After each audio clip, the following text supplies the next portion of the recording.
Hi hello नमस्कार आदाब सत श्री अकाल। आसान और पूर्ण विश्वास है अच्छे होंगे, स्वस्थ होंगे, मस्त होंगे और अपनी पढ़ाई कर रहे होंगे। जी हाँ दोस्तों, कहते हैं ना कि वक्त के साथ वक्त बदलना सीखो, मजबूरियों को मत कोसो, हर हाल में चलना सीखो। और रक्त बहाकर श्रृंगार करूँ, खामोशी यहाँ स्वीकार नहीं। हम वंशज हैं मांझी का, हार तो हमें कतई स्वीकार नहीं। और जब तक तोड़ेंगे नहीं, जब तक छोड़ेंगे नहीं। और कहते हैं ना दोस्त कि मुश्किल नहीं है कुछ भी इस दुनिया में, तू जरा कोशिश तो कर। ख्वाब बदलेंगे हकीकत में, तू जरा कोशिश तो कर। जिनके इरादे मेहनत की स्याही से लिखे होते हैं दोस्त, उनकी किस्मत के पन्ने कभी खाली नहीं रहा करते। अब कहते हैं ना कि रात नहीं ख्वाब बदलता है, मंजिल नहीं कारवां बदलता है। जज्बा रखो जीतने का, क्योंकि किस्मत बदले ना बदले पर वक्त जरूर बदलता है साहब। आप सभी को स्वागत है शशि सेठ प्रैक्टिस में। जैसा कि आपको मैं बता दूं, यहाँ पे प्रतिदिन सुबह 5 बजे सेट प्रैक्टिस कराया जाता है। परंतु आपको आज हम सेट प्रैक्टिस नहीं कराएंगे। आज आपको मैं कुछ आपसे बात करने आया हूँ। बहुत सारे कमेंट आ रहा था कि आने वाले किसी भी प्रतियोगी परीक्षाओं के लिए कैसे तैयारी किया जाता है। आपको मैं बताऊंगा कि कैसे करना है, क्या करना है, आपको कहाँ से पढ़ना है, क्या पढ़ना है, कितना पढ़ना है, कब पढ़ना है। पढ़ना तो है ही, पढ़ने से ज़्यादा है कि आपको पढ़े हुए चीज़ों को कैसे याद रखना है। आपको पता है दोस्त कि पढ़ने तो बहुत कुछ पढ़ लेते हैं, परंतु रिवीजन नहीं कर पाते। आप पढ़ाई का दूसरा नाम है रिवीजन। कम पढ़ो, सटीक तैयारी, और यही है उद्देश्य हमारी। क्या पढ़ना है, कैसे पढ़ना है, कितना पढ़ना है, कब पढ़ना है, इस पर निर्भर करता है। अगर आप चाहते हैं सरकारी नौकरी लेना, तो आपको पता है आपको पेशेंस रखना होगा, धैर्य रखने होगा। आप सोचिएगा कि 2-4 महीना में अगर कोई सरकारी जॉब लग जाए, बड़ा मुश्किल है। ठीक है, तो आपको पेशेंस रखना होगा और सही दिशा में यानी सही डायरेक्शन में आपको तैयारी करना है। तब जाकर इस मंजिल को उसकी औकात दिखा सकते हैं। और दशरथ मांझी आपको पता होगा, दशरथ मांझी बिहार गया गहलौर घाटी से। आपको पता है कि एक आगरा का ताजमहल बनाने में 22 साल लग गए थे। 22,000 आपको सैनिकों द्वारा बनाया गया था, जिसे हम लेबर कहते हैं। लेबर नहीं बल्कि वो आपको मजदूर होते हैं, और मजदूर नहीं हम उसे मजगूत भाई कहते हैं। तो उन्होंने मिलकर ताजमहल बनाया था। परंतु आपको जानकर यह आश्चर्य होगा, भारत का एक महान व्यक्ति दशरथ मांझी, जिन्होंने 22 साल एक केवल छेनी और हथौड़े से इस पहाड़ को तोड़कर उसकी औकात दिखा दी थी। तो आपको अब चाहते हैं इस मंजिल रूपी पहाड़ को औकात दिखाना, तो आप उठाइए कलम और हो जाइए तैयार, क्योंकि कलम से ही क्रांति होता है दोस्त। और कहते हैं ना कि मुश्किल नहीं है कुछ भी इस दुनिया में, तू जरा कोशिश तो कर। ख्वाब बदलेंगे हकीकत में, तू जरा कोशिश तो कर। तो कोशिश बिल्कुल करना। आपको मैं बता दूं, मैं आपको यहाँ पे बताने आया हूँ। आपको पता है कि 17 दिसंबर 2023 को प्रथम पाली और द्वितीय पाली में आपको एक ही दिन बिहार दरोगा 1275 का पीटी एग्जाम लिया गया था। आपको जानकर यह आश्चर्य होगा दोस्त कि आपको जैसा आपको एक बुक दिखाई दे रहा होगा, यह स्पीडी प्रकाशन का है। और यह जो बुक है रेलवे के लिए विख्यात है। परंतु आपको यह जानकर आश्चर्य होगा कि इसमें से आपको 80 जो प्रश्न, 80 प्लस प्रश्न पूछा गया था दोस्त, वह दरोगा पीटी आपको डायरेक्ट आपको इसी बुक से आएगा। ऐसा नहीं है कि और सारी बुक से नहीं आए थे, परंतु एक बुक सब पर भारी। ठीक है, एक बिहारी सब पर भारी, उसी तरह एक अकेला सब पर भारी पड़ गया था। यकीन नहीं होता तो आप आइए, एक का करके आपको दिखाता हूँ। क्योंकि पढ़ा वही अच्छा सकता है जो पढ़ रहा है, और हम पढ़ रहे हैं इसीलिए आपको बता रहे हैं। ठीक है, बहुत सारे कमेंट आया था कि क्या हमको करना चाहिए, तो मैं आपको बताता हूँ कि देखिए, अगर आप किसी भी जनरल या किसी भी कॉम्पिटिटिव की आप तैयारी करना चाहते हैं, आप कुछ भी आपको पता नहीं है, तो सबसे पहले आपको क्या काम करना है। सबसे पहले आपको एनसीईआरटी पढ़ना है। ठीक है, अब एनसीईआरटी अगर खुद से आप पढ़ेंगे तो आप कुछ नहीं पढ़ पाइएगा, जीरो बटा सन्नाटा। एनसीईआरटी व्यक्ति वही पढ़ सकता है जो 1-2 साल पढ़ा है। तो मैं आपको बता दूं कि एनसीईआरटी आप किसी टीचर से पढ़ें, शिक्षक से पढ़ें, और वह कहीं का भी टीचर हो, कहीं से आपको बताता हो, परंतु आप एक शिक्षक से पढ़ना है। या तो ऑनलाइन पढ़ें या तो ऑफलाइन। अगर जिनको लगता है कि कहाँ से हमें पढ़ना चाहिए, तो आप कमेंट करके हमको बताइएगा। मैं आपको बता दूंगा कि आप किस एप्लीकेशन से पढ़ें, कौन भारत में सबसे बेहतरीन एनसीईआरटी आपको पढ़ाता है, कम फीस में सबसे अच्छा गुणवत्ता के साथ। जिनको पढ़ना होगा आप हमको कमेंट करके बताइएगा, मैं आपको बता दूंगा कि आप यहाँ से आप पढ़ लीजिए। आप सबसे पहले आप एनसीईआरटी से जीके जीएस पढ़ जाइएगा।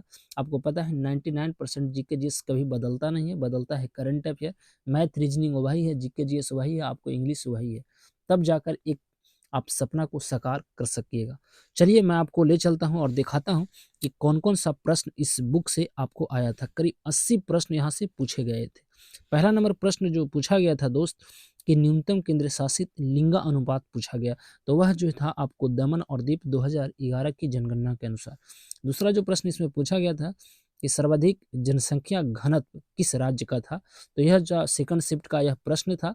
आपको पता है कि बिहार 2011 की जनगणना के अनुसार सबसे ज़्यादा डेंसिटी वाला राज्य है, यानी बिहार है। कितना है? तो 1106। कहने का मतलब है कि 1 किलोमीटर के अंदर कितने लोग निवास करते हैं, तो वह जो है सबसे ज़्यादा बिहार में, सबसे कम आपको अरुणाचल प्रदेश में देखने को मिलेगा। मात्र 17 ही व्यक्ति आपको वहाँ से आपको देखने को मिलेगा। दूसरा जो प्रश्न इसमें पूछा गया था दोस्त कि ओज़ोन परत की मात्रा कमी के मुख्य कारण क्या है? इसमें प्रश्न पूछा गया था कि ओज़ोन परत को हानि कौन पहुँचा रहा था? डायरेक्ट प्रश्न पूछा था। और यह सेकंड शिफ्ट में पूछा गया, तो आपको पता है क्लोरोफ्लोरोकार्बन है जो ओज़ोन परत को अभी क्षति पहुँचाता हुआ आपको प्रतीत होगा। आपको पता है कि ओज़ोन का जो फ़ॉर्मूला होता है वो O3 होता है, ऑक्सीजन के 3 अणु इसमें मौजूद होते हैं। और ओज़ोन परत है समताप मंडल में पाया जाता है, बस थोड़ा-सा ऊपर होता है। और इसका जो है मोटाई अगर नापा जाए तो यह डॉप्सन द्वारा नापते हैं, तो आप इसे भी ज़रूर याद रखिएगा। दूसरा जो प्रश्न यहाँ से पूछा गया था कि रेड डाटा बुक से संबंधित, रेड डाटा बुक जो है आपको विलुप्त या संकटग्रस्त आपको जीवों को यह एक सूची जारी करता है, और यह जो सूची जो जारी करता है उसे हम IUCN कहते हैं, तो आप इसे भी ज़रूर याद रखिएगा। अगला प्रश्न पूछा गया था मित्र कि भारत का प्रथम वायसराय कौन था? वही झंडू बम। 1857 का जो स्वतंत्रता संग्राम हुआ था, तो 1856 से लेकर 1862 तक यही भारत का प्रथम वायसराय भी रहा था, तो लॉर्ड कैनिंग, यह भी प्रश्न पूछा गया था। और इसमें पूछा गया था बड़ा सिंपल सा प्रश्न कि वास्को डी गामा का भारत आगमन कब हुआ था? तो वही आपको पता है कि 1458 कालीकट केरल, जहाँ पे जमोरिन स्वागत किया था। तो यह भी प्रश्न पूछा गया था, जो आपको पुर्तगाल का यहाँ रहने वाला निवासी था, और सबसे पहले पुर्तगाल ही आए थे, और सबसे बाद में 19 दिसंबर 1961 को गोवा से इसे लात मारकर भगाया गया था। इसीलिए 19 दिसंबर को गोवा मुक्ति भी हर आपको 19 दिसंबर को मनाता हुआ आपको दिखाई देगा। दूसरा जो प्रश्न पूछा गया था कि भारत का सबसे बड़ा राज्य क्षेत्रफल की दृष्टि से तो कौन है? वह आपको राजस्थान। सबसे छोटा कौन है? तो सिक्किम है। तो आप इसे ज़रूर याद रखिएगा। और यहाँ पे प्रश्न पूछा गया था, मैं आपको कोशिश करूँगा, सब प्रश्न तो मैं नहीं दिखा सकता। भारत में ज्ञानपीठ पुरस्कार पाने वाली प्रथम महिला कौन थी? तो आशापूर्णा देवी। 90 आपको यहाँ पे कितना था? तो 90 आपको 76 में आपको यह दिया गया था। तो यह भी प्रश्न पूछा गया था, ठीक है? यह सब प्रश्न रियल है, क्योंकि मैं खुद दिया था तो मुझे पता है। भारतीय रिजर्व बैंक के प्रथम गवर्नर कौन थे? वह झंडू एवं अंग्रेज ओसबोर्न स्मिथ था। आपको पता है कि भारतीय रिजर्व बैंक का आपका स्थापना 1934 के अधिनियम से यंग हिल्टन आयोग, जिसे हम शाही आयोग के नाम से भी जाना जाता है, उसमें कलकत्ता इसका आपको मुख्यालय था। एक आपको पता है 1 अप्रैल 1935 के इसी अधिनियम के तहत उनका आपको स्थापना किया गया था। वर्तमान में अगर पूछा जाए कि रिजर्व बैंक का मुख्यालय कहाँ है, तो मुंबई महाराष्ट्र में पड़ता है। और भारत के प्रथम अगर भारतीय आपको गवर्नर तो CD देशमुख हैं, जिन्हीं को नाम पर अभी महाराष्ट्र में एक स्टेशन का नाम भी रखा गया है। अभी वर्तमान में कौन है? तो शक्तिकांत दास हैं, जिसे 25वें क्रम के, तो आप इसे भी जरूर याद रखें। अगला प्रश्न पूछा गया था कि ब्रह्मपुत्र नदी है जो अरुणाचल प्रदेश में किस नाम से जाना जाता है? यह जो है दिहांग आपको नाम से जाना जाता है। और यह भी प्रश्न जो है आपको सेकंड शिफ्ट में पूछा गया था, ठीक है? तो मैं आपको बताता चलता हूँ। अगला प्रश्न पूछा गया कि नवीन जलोढ़ मिट्टी को क्या कहते हैं? तो खादर कहते हैं। यह भी प्रश्न मित्र पूछा गया था, ठीक है? तो एक अकेला सब पर भारी पड़ गया। बहुत सारे कोचिंग वाले, संस्था वाले फलना है, ढिकना है, ये आपको बताते हैं, ऐसा कुछ भी नहीं। और आप आराम से पढ़ें। जिनको जिनको पता है कि घर में अगर बड़ा भाई, अगर बड़ा बहन है, तो आपको बता देंगे क्या पढ़ना है, ठीक है? इधर-उधर की बात पर बिल्कुल ना रहें। आप आराम से एक बार NCERT के पढ़ लीजिए। जीके जीएस आपको वहाँ से कंप्लीट हो जाएगा। इतना बढ़िया आपको मज़ा आएगा ना NCERT पढ़कर।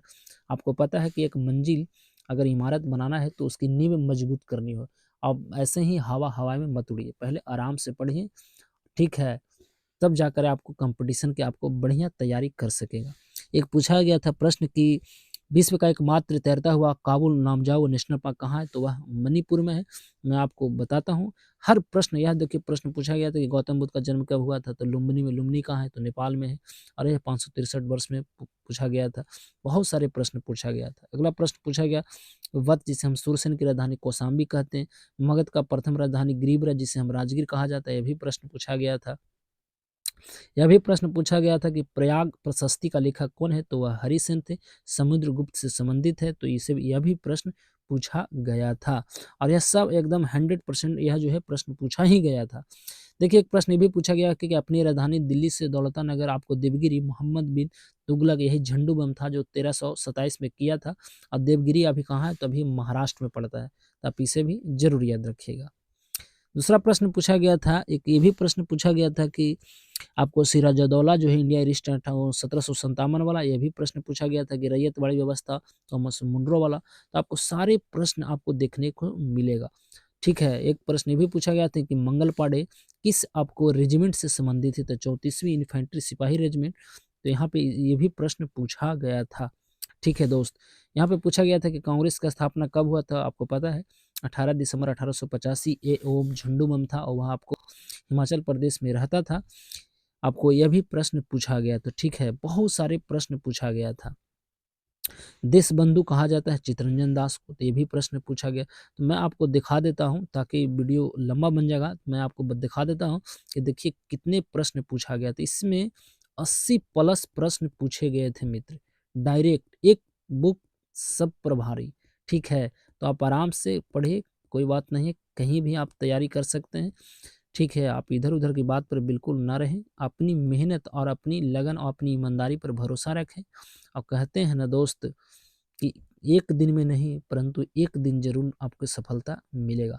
तो करत करत अभ्यास जड़मत हो सुजाम, असरी आवत जात रही सिल पर पड़त निशा।